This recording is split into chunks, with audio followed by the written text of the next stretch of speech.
J'ai aussi beaucoup aimé Les Enfants du Dernier Salut, qui raconte l'histoire de Colette Brûle-Ullmann sous la plume de l'ami Jean-Christophe Porte. C'est aux éditions City Éditions. On va suivre Colette, issue d'une famille juive polonaise qui vit à Paris. Elle veut absolument, voilà, elle a une révélation, elle veut être médecin, elle va tout mettre en œuvre pour être médecin. Elle va se retrouver à l'hôpital de Rothschild parce que c'était un des derniers hôpitaux en 1943 dans lequel on acceptait les étudiants juifs, parce qu'il faut savoir qu'à partir de cette époque-là, les étudiants juifs n'étaient plus acceptés à aucun examen, sauf donc dans l'hôpital de Rothschild qui avait été créé par des juifs. Et donc, elle va étudier là-bas et rapidement, elle va se rendre compte, Colette, c'est une histoire vraie, hein, évidemment, elle va se rendre compte qu'il y a un réseau qui est mis en place dans cet hôpital puisque cet hôpital accueille les enfants et les femmes des camps de concentration, notamment là, on parle du camp de Drancy. Alors, et c'est là tout l'horreur du truc, c'est que on envoie les juifs dans les camps pour les amener à ce qu'on sait, mais on permettait quand même de les envoyer dans des hôpitaux quand ils étaient malades. Voilà, c'est l'ignominie du truc.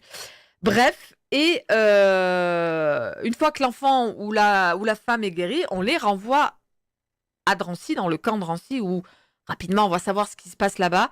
Donc c'était hors de question pour ces infirmières, ces médecins-là, et donc ils vont mettre en place tout un réseau pour notamment essayer de sauver des enfants.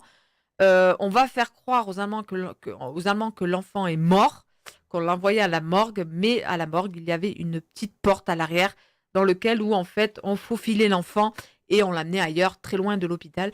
Donc voilà, tout un réseau mis en place dans lequel Colette va activement participer. C'est très intéressant. La plume de Jean-Christophe fait que vous êtes pris dans le truc.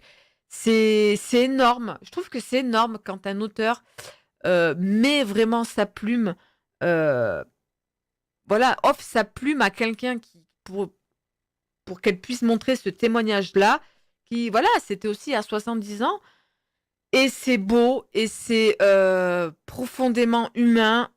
Ah, c'est triste parfois, Colette. Colette, elle a du mal parce qu'il y a des choses, voilà, elle n'a pas pu sauver tout le monde. Elle a un petit peu, voilà, des fantômes qu'elle a du mal à oublier. Mais c'est très beau. Je vous conseille fortement la lecture de ce roman si cette thématique-là vous intéresse. Comment ce réseau a pu être mis en place. Qu'est-ce qui est arrivé à Colette? Est-ce qu'elle est devenue médecin au final? Voilà, c'est très intéressant. C'est très rare que je lise vraiment presque d'une traite. Après, il n'est pas trop long non plus, il fait 240 pages. C'est très rare que je lise d'une traite comme ça un témoignage, mais j'ai sous la plume de Jean-Christophe, on est vraiment dans un truc, un roman quoi, qui vous emporte et j'ai adoré et donc voilà, je vous le conseille.